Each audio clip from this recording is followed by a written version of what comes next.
जैसा हम लोग लास्ट क्लास में मैग्नेटिक इफेक्ट ऑफ करंट के बारे में पढ़ रहे थे और उसमें हमने ये सीखा कि जो करंट कैरिंग वायर्स होते हैं उनकी कितनी मैग्नेटिक फील्ड प्रोड्यूस होती है। उसी चीज़ को हम लोग कंटिन्यू करेंगे आज और सीखेंगे कि अगर मैग्नेटिक जो भी करंट कैरिंग वायर है उनकी मैग्नेटिक फील्ड में और कौन कौन से तरीके के क्वेश्चंस बन सकते हैं। ठीक है, तो हम लोगों ने ये सीखा था कि अगर कोई इनफाइनाइट वायर होता है तो इनफाइनाइट वायर की मैग्नेटिक फील्ड का फॉर्मूला होता है mu not I upon 2 pi r, और अगर सेमी इनफाइनाइट वायर होता है तो उसकी फील्ड का formula mu not I upon 4 pi r होता है। लेकिन सेमी इनफाइनाइट जहां पे खत्म होता है उस एंड से हम अगर जाते हैं तभी mu not I upon 4 pi r होता है। ठीक है, तो अगर हमारे पास एक इनफाइनाइट वायर रखा हुआ है इस तरीके से,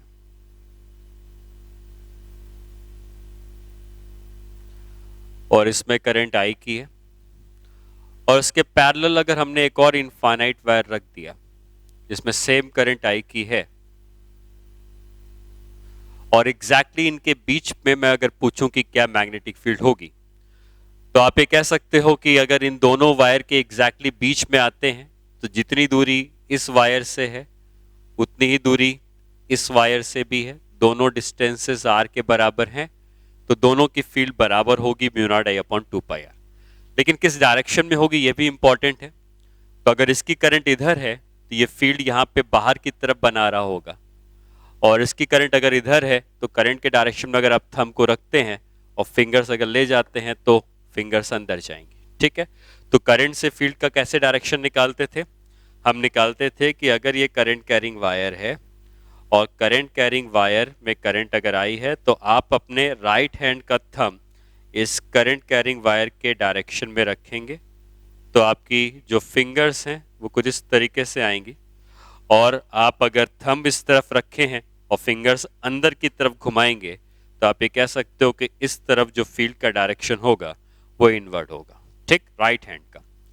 वहीं अगर करंट कैरिंग वायर में करंट अंदर की तरफ जा रही होती, नीचे की तरफ जा रही होती, तब आप थंब को इस तरफ रखते करंट के डायरेक्शन में और फिंगर्स आपकी इधर होती, और अगर फिंगर्स इधर होती तो हम ये कह सकते हैं कि इस करंट कैरिंग वायर ने इधर फील्ड अंदर प्रोड्यूस की होगी।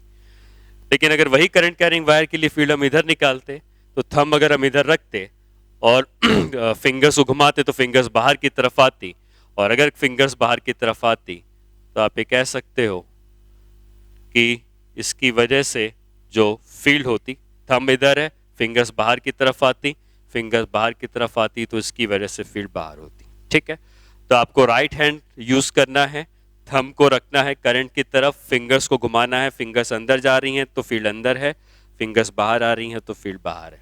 ठीक है, दूसरी बात ये भी आप याद रखोगे, अगर इस वायर ने फील्ड यहाँ पे अंदर की तरफ बनाई है तो इसी वायर की फील्ड इस तरफ बाहर की तरफ होंगी।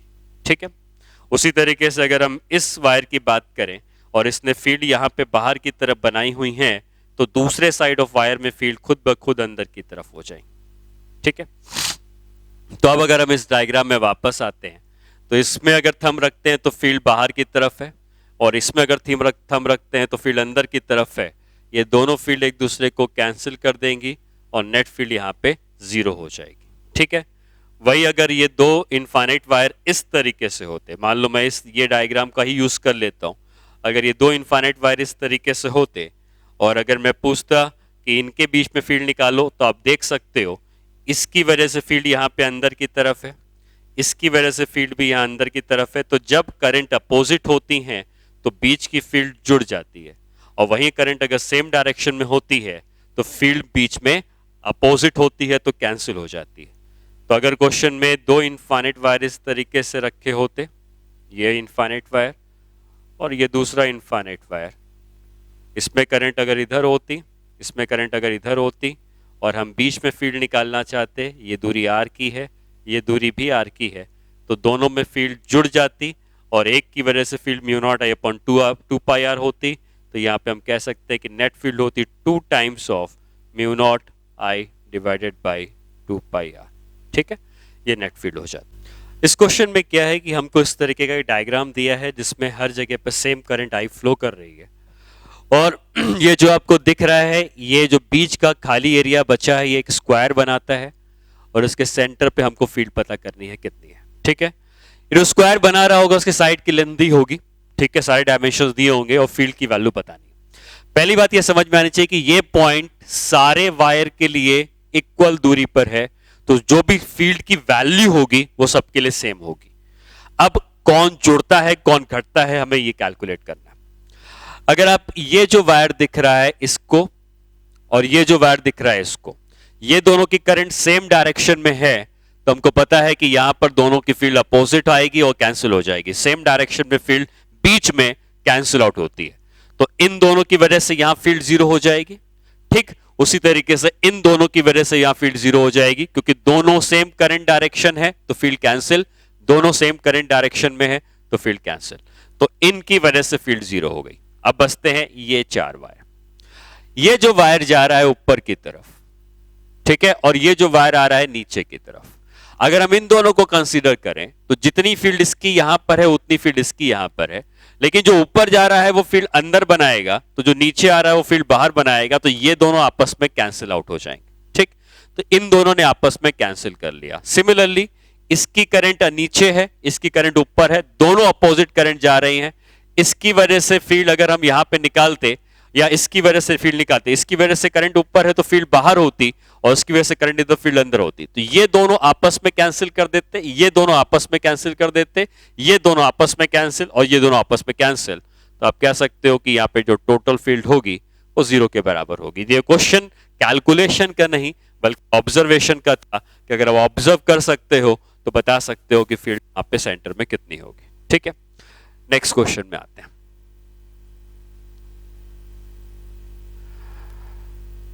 नेक्स्ट क्वेश्चन में आने के पहले मैं आपको एक और बताता हूं कि मैग्नेटिक फील्ड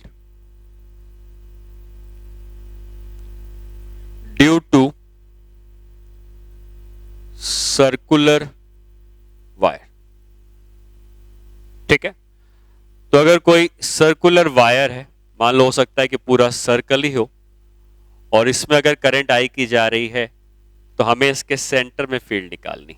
ठीक है, इसके सेंटर में क्या फील्ड होगी, तो आप कह सकते हो कि इस वायर में जितने भी एलिमेंट्स होंगे, चाहे ये वाला एलिमेंट लो या ये वाला एलिमेंट लो या ये वाला एलिमेंट लो, सब यहां से आर की दूरी पे है। सर्कल का रेडियस आर के बराबर है तो सबकी दूरी आर के बराबर है, और अगर सबकी दूरी आर के बराबर है तो अगर आप यहां पे कोई भी एलिमेंट लेते डी एल का जिसकी दूरी यहां से आर के बराबर होती, तो हम यहां पर जब फील्ड निकालते तो ये एंगल 90 डिग्री होता।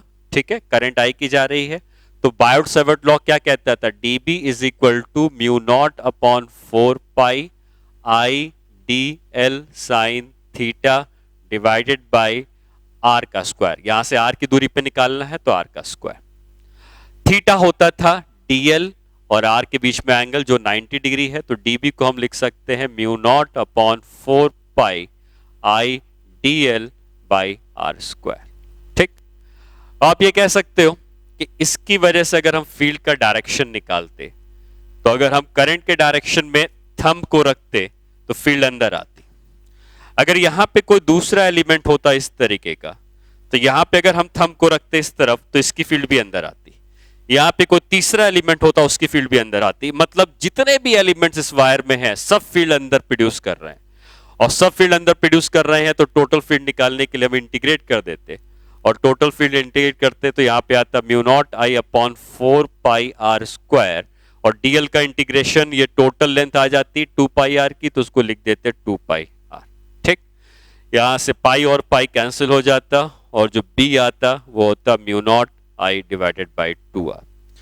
तो अगर कोई सर्कुलर रिंग है जिसमें करंट आई की फ्लो कर रही है तो उसके सेंटर पे जो फील्ड होगी वो इतनी होगी, और फील्ड की जो वैल्यू है वो mu naught I upon 2r। एक और बात होती है डायरेक्शन की, तो आप एक एक एलिमेंट को ले लेके डायरेक्शन बता सकते हो, इस एलिमेंट से फील्ड इधर, इस एलिमेंट से फील्ड इधर, तो ओवरऑल फील्ड जो है हमको पता है कि अंदर की ही तरफ है। बट स्ट्रेट वायर में जब हम फील्ड निकालते थे तो उसके लिए मैंने आपको बताया कि स्ट्रेट वायर में करंट के डायरेक्शन में थंब को रखो और फिंगर्स को घुमाओ, फिंगर अंदर जा रही है तो फील्ड अंदर की तरफ है, वहीं अगर फिंगर बाहर की तरफ आ रही है तो फील्ड बाहर की तरफ है। जब सर्कुलर आर्क की बात करोगे तो उसके लिए एक दूसरा तरीका है, उसमें आपको करंट के डायरेक्शन में थंब रख के तो आ ही जाता है, बट दूसरा तरीका यह है कि अगर करंट क्लॉकवाइज घूम रही है तो अपनी उंगलियां भी क्लॉकवाइज घुमाओ, और अगर अपनी उंगलियां क्लॉकवाइज घुमाओगे तो थंब अंदर की तरफ जाएगा, तो फील्ड का डायरेक्शन अंदर की तरफ है। तो करंट ऐसे फ्लो कर रही है, उंगलियां ऐसे घूम रही हैं, तो फील्ड का डायरेक्शन इनवर्स हो जाएगा। ठीक है, ये सर्कुलर आर्क की फील्ड हो गई, सर्कुलर रिंग की फील्ड हो गई। वहीं अगर सर्कुलर आर्क होती, पूरी रिंग नहीं होती, तब भी हम फील्ड निकाल सकते।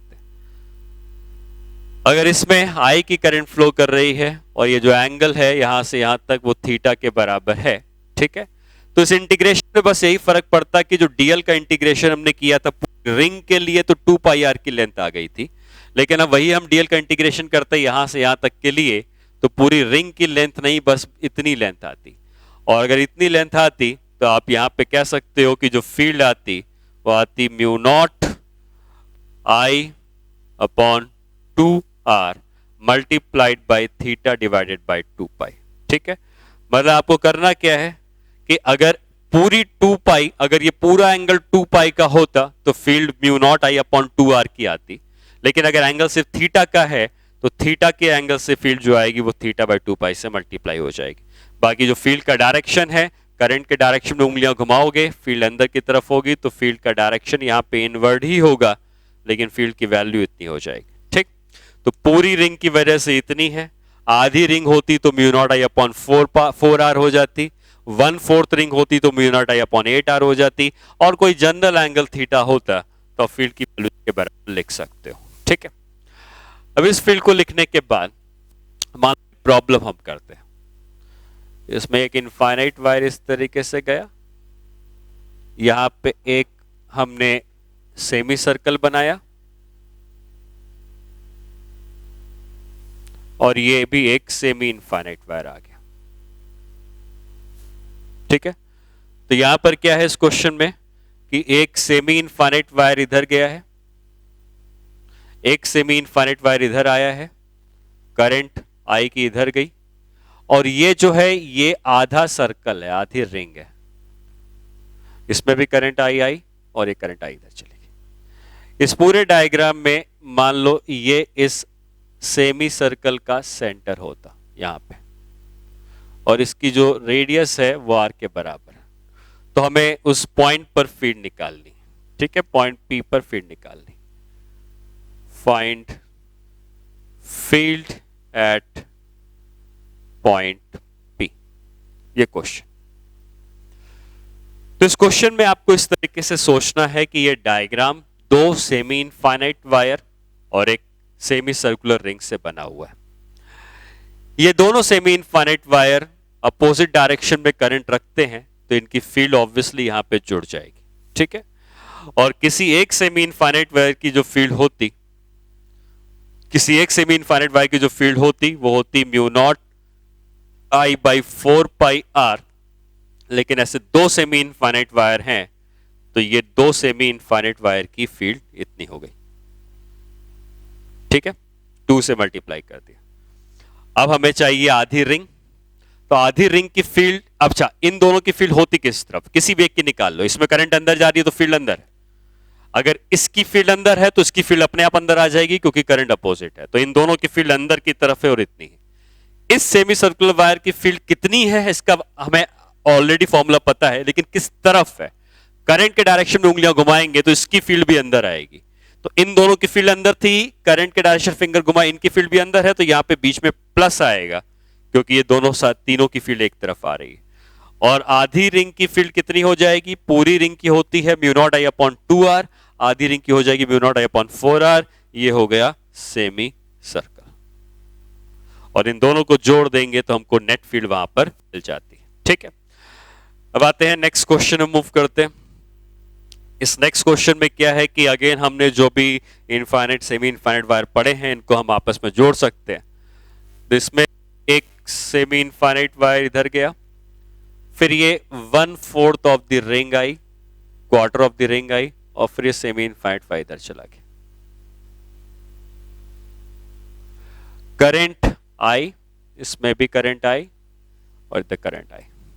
ये जो क्वार्टर ऑफ द सर्कल दिख रहा है इसका जहां भी सेंटर होगा, इसको P अगर मैं कहता हूं, तो आपको क्वेश्चन यही पूछा गया है, फाइंड फील्ड एट P।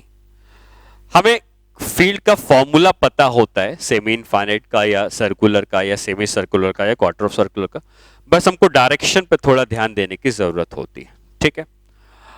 अब अगर इसकी करंट इधर है तो फील्ड करंट के डायरेक्शन में अगर थंब रखोगे तो फील्ड अंदर आएगी। सेमी सर्कल में हम उंगलियां घुमाएंगे तो फील्ड अंदर आएगी, और इसके डायरेक्शन में थंब रखेंगे, यहां फील्ड निकालें तो ये भी फील्ड अंदर आएगी। तो इसकी वजह से फील्ड अंदर, इसकी वजह से फील्ड अंदर, इसकी वजह से फील्ड अंदर, तो तीनों की फील्ड जुड़ जाएगी। और हम ये कह सकते हैं कि यहां पे हम जो फील्ड निकालेंगे तो सेमी इनफाइनाइट वायर की होती है mu not I upon 4 pi are, ये दूरी आर के बराबर दी हुई है, और इसको 2 से मल्टीप्लाई कर देंगे क्योंकि 2 सेमी इनफाइनाइट वायर्स है। और क्वार्टर ऑफ द रिंग है तो पूरी रिंग का होता है mu not I upon 2 r, तो आधी रिंग का होता है mu not I upon 4 r, और उसका भी आधा कर देंगे तो क्वार्टर हो जाएगा, तो mu not I upon 8 r. इस तरीके से आप इस सिस्टम की नेट मैग्नेटिक फील्ड उस पॉइंट पर निकाल सकते हो जिस पॉइंट पर पूछा गया होगा, ठीक है। अच्छा, इसके बाद नेक्स्ट प्रॉब्लम में आते हैं। नेक्स्ट प्रॉब्लम में क्या है कि अगेन आपको अगर फॉर्मूले पता है तो उन्हीं का एप्लीकेशन ही हमें करना है। और इस तरीके से हमें दिया है कि यहां पे एक सेमी इनफाइनाइट वायर आ रहा है, ये किसी तरफ जा रहा था, पूरा नहीं गया, ठीक है, और यहां पे एक आर्क में घूमा और फिर ये इधर चला गया, ठीक है। करंट आई इधर और इधर, और यह एंगल थीटा का है, P है। आपको वही पूछा गया है कि फाइंड फील्ड एट P। तो यहां पे अगेन 3 चीजें हैं, तीनों की वजह से फील्ड निकालनी होगी, बट हमको यह पता है कि अगर कोई भी वायर जो है उसके लाइन में अगर हम फील्ड निकालते हैं, तो मैंने आपको लास्ट क्लास में बताया था कि किसी भी वायर की अलोंग द लाइन फील्ड हमेशा 0 होती है। तो इस वायर के इस पॉइंट की फील्ड 0 हो जाएगी, और ये जो वायर है उसके लिए भी अलोंग द वायर है, तो इन दोनों की फील्ड इस पॉइंट पे 0 आएगी। किसकी फील्ड बचेगी? ये जो हमको आर्क दिख रहा है इसकी फील्ड बचेगी, और हम कह सकते हैं कि यहां पे जो फील्ड होनी चाहिए ये mu not I upon 2 R, और फॉर्मूला क्या था, थीटा बाई 2 पाई से मल्टीप्लीकेशन, ये इस पॉइंट की नेट फील्ड कही जाएगी, ठीक है। नेक्स्ट क्वेश्चन,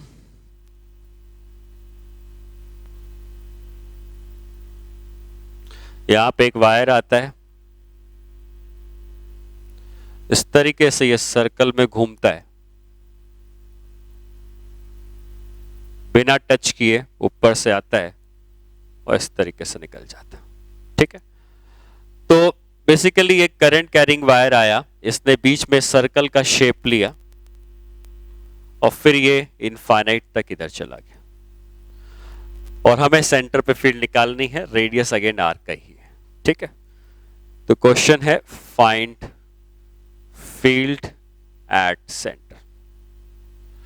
तो ये बात आपको समझ में आनी चाहिए कि इस डायग्राम को देखकर ये और ये देखो, ये सर्कल को अलग से देखो और ये वायर को अलग से देखो, तो ये वायर एक इनफाइनाइट वायर बन गया है, तो उसकी फील्ड हम निकाल लेंगे, और जो सर्कल बना है इसकी फील्ड निकाल लेंगे, और देखेंगे डायरेक्शन सेम है या अपोजिट है।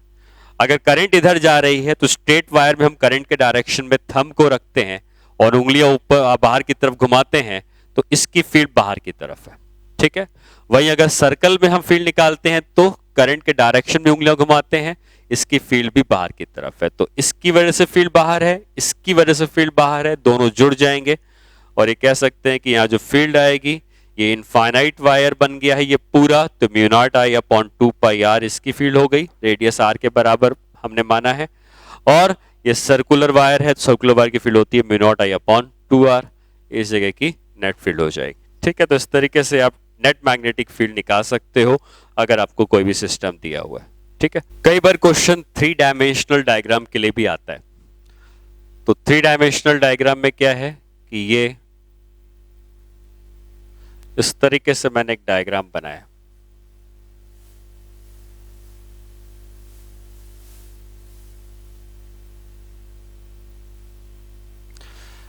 और इसमें हमको एक्सिस दी होंगी, कौन सी एक्सिस किस तरफ जाती है,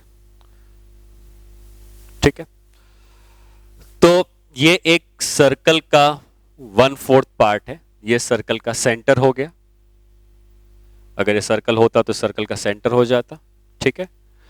और हमको एक्सिस के बारे में दिया हुआ है कि इस तरफ जो गई है ये एक्स एक्सिस है, ऊपर की तरफ जो गई है ये वाई एक्सिस है, और इस तरफ जो आई है ये जेड एक्सिस, ठीक है। मान लो इस तरीके से हमको दिया हो। अब जहां तक फील्ड की बात है तो करंट हमको दी होगी, ये इनफाइनाइट तक गया होगा, ये भी इनफाइनाइट तक गया होगा। करंट सर्कल में घूमती है आई की, और फिर ये करंट इधर चली जाती है, ठीक है। तो अगर हम इन दोनों को देखें तो ये दोनों में करंट अपोजिट है तो जुड़ जाएगी, और टोटल फील्ड जो सेमी इनफाइनाइट वायर्स हैं उससे हम निकाल सकते हैं। क्वेश्चन ये है कि find field at centre in vector form. Vector form जब भी लिखता है तो आपको आई कैप, जे कैप, के कैप का यूज करना है, ठीक है।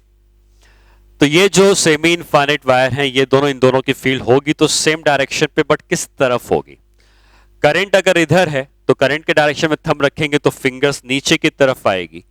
तो आप ये कह सकते हो कि ये दोनों जो सेमी इनफाइनाइट वायर्स हैं इन दोनों की फील्ड डाउनवर्ड डायरेक्शन में आएगी, जिसको मैंने B1 कह दिया। अगर इसकी वजह से फील्ड डाउनवर्ड है तो उसकी वजह से फील्ड डाउनवर्ड ही होगी, और ऊपर की तरफ y है तो नीचे की तरफ माइनस वाई एक्सिस होगी। तो हम ये कह सकते हैं कि जब नेट फील्ड निकाल रहे होंगे तो नेट फील्ड B1 के बराबर प्लस B2 के बराबर। तो B1 की फील्ड इधर हो गई, जिसको मैंने कहा वेक्टर B1 प्लस B2 की फील्ड इस सेमी सर्कुलर वायर से आएगी। अब B2 की फील्ड किधर है? ये करंट कैरिंग वायर है, 3 डायमेंशनल डायग्राम आपको समझना पड़ेगा, और करंट के डायरेक्शन में उंगलियां घुमाएंगे तो क्या फील्ड इस तरफ आनी चाहिए। तो इसका मतलब है कि जो सेमी सर्कुलर वायर हमको दिख रहा है इसकी वजह से जो फील्ड का डायरेक्शन होगा ये पॉजिटिव एक्स एक्सिस की तरफ होगा, ठीक। तो अब हम नेट फील्ड जब लिखेंगे तो हम लिख सकते हैं B1 इन दोनों की वजह से mu naught I by 4 pi R, R radius है, इसको 2 से मल्टीप्लाई कर देंगे तो ये दोनों की फील्ड है semi circular, semi infinite wire जो है उन दोनों की कंबाइंड फील्ड इतनी है, और डायरेक्शन नीचे की तरफ है तो हम यहां लिख देंगे माइनस जे कैप, ठीक है। ये 2 सेमी इनफाइनाइट की फील्ड आ गई, प्लस B2 की फील्ड। B2 की फील्ड इस आधी रिंग की वजह से है।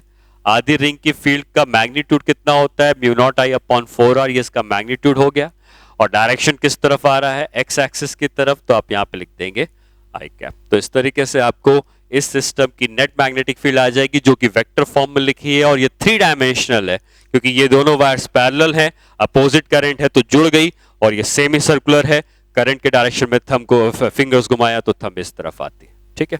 नेक्स्ट क्वेश्चन में आते हैं। इसमें क्या है कि एक इनफाइनाइट वायर है जिसमें करंट ऐसे आई और फिर ये हॉरिजॉन्टल डायरेक्शन में चली गई, ठीक है। यहां से करंट आई आती है, यहां रुकती है और यहां चली जाती है। यह एक कॉर्नर है, इसका एंगल हमको दिया थीटा के बराबर, और फील्ड जो हमें निकालनी है ये इन दोनों के जो इंटरसेक्शन पॉइंट है इससे आर की दूरी पे निकालनी, ठीक है। तो आप ये कह सकते हो कि अगर हम आधा आधा एंगल लेते तो ये एंगल θ/2 होता और ये एंगल भी θ/2 होता।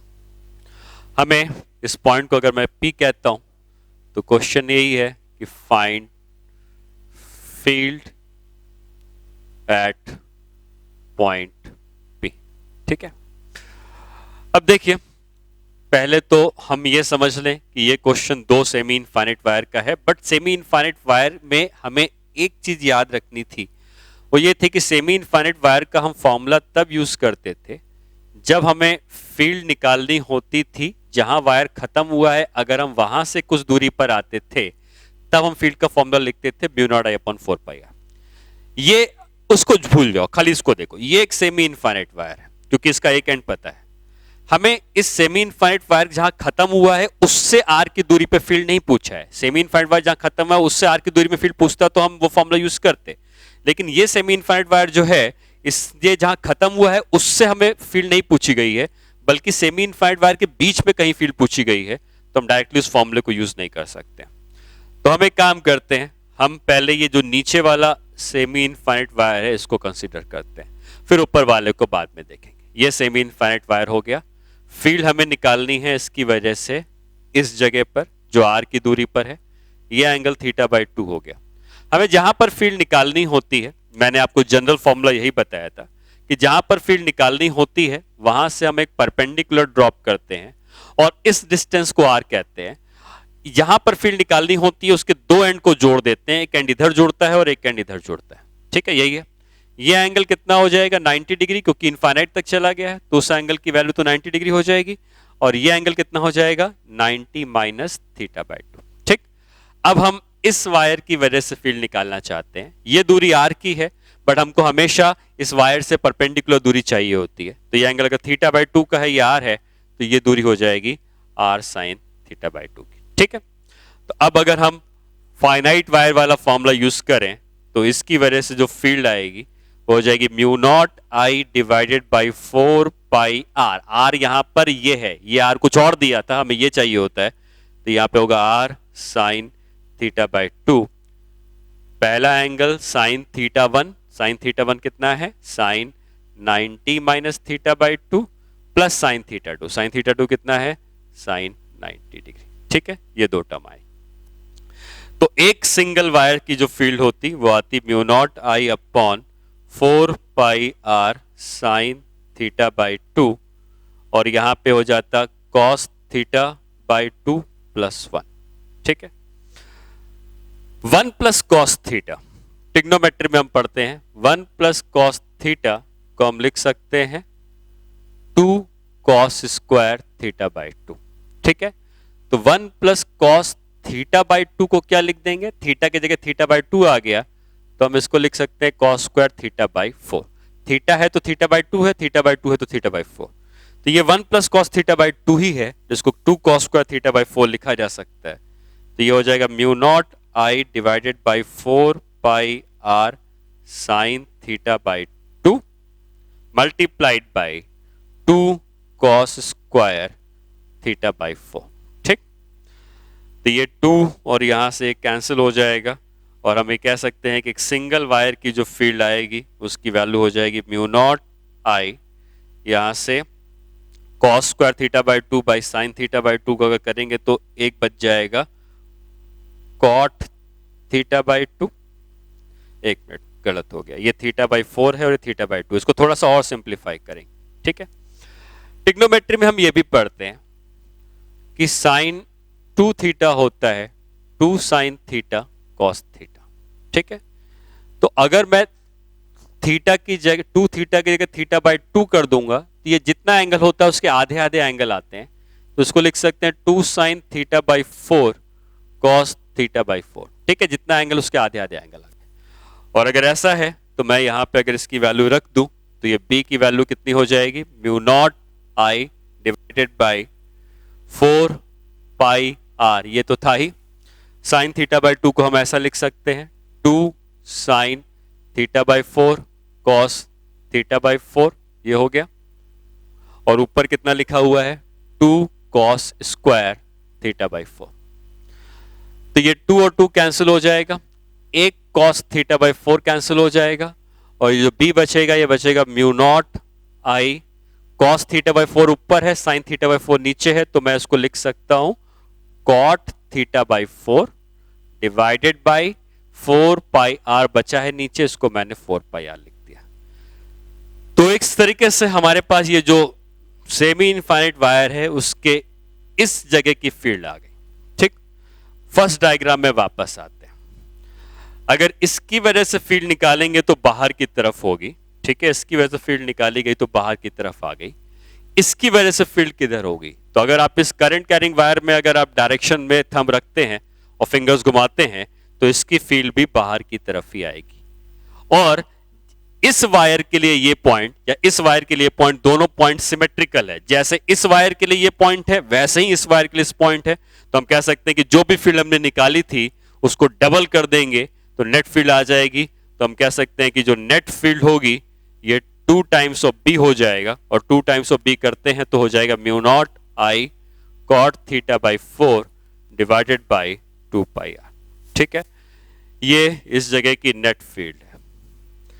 भाई अगर ये दोनों वायर्स एक दूसरे के परपेंडिकुलर होते, अभी तो मैंने जनरल एंगल थीटा के लिए निकाल लिया, अगर यही दोनों एंगल एक दूसरे के परपेंडिकुलर होते तो थीटा 90 डिग्री हो जाता, और थीटा अगर 90 हो जाता तो हम 90 डिग्री पुट करके रिजल्ट निकाल सकते हैं। तो जो भी क्वेश्चन अगर आएगा, मैंने एक जनरल थीटा के लिए निकाला है, आपको क्वेश्चन अकॉर्डिंग सॉल्व कर सकते हो। ठीक है, तो ये फील्ड तब आई है जब बेक करंट कैरिंग वायर आता है, बेंट होके कहीं और चला जाता है, तो कहीं मिड पॉइंट पे फील्ड निकालनी है तो इस तरीके से निकाल सकते हैं। ठीक है, अच्छा, अब हम लोग नेक्स्ट क्लास में, हम लोगों ने आज करंट कैरिंग वायर्स की फील्ड के बारे में पढ़ा है। नेक्स्ट क्लास में हम लोग और भी देखेंगे कि कैसे करंट कैरिंग वायर जो है उसकी फील्ड की वजह से, हम लोगों ने जो पिछले चैप्टर में पढ़ा था कि कोई भी करंट कैरिंग वायर अगर फील्ड में रखते हैं तो फोर्स लगता है। ठीक है, तो अगर हमने दो पैरेलल करंट कैरिंग वायर रख दिए तो ये करंट कैरिंग वायर जो फील्ड बनाएगा उसकी वजह से इसमें फोर्स लगने लगेगा। तो ये दोनों एक दूसरे पर कितना फोर्स लगाते हैं, करंट अपोजिट कर देंगे तब क्या फोर्स होगा, करंट परपेंडिकुलर कर देंगे तब फोर्स होगा। तो अब हम अगली क्लास में सीखेंगे कि दो वायर्स के बीच में कितना फोर्स लगता है जब वो पैरेलल हो, एंटी वायर पैरेलल हो या परपेंडिकुलर हो। ठीक है।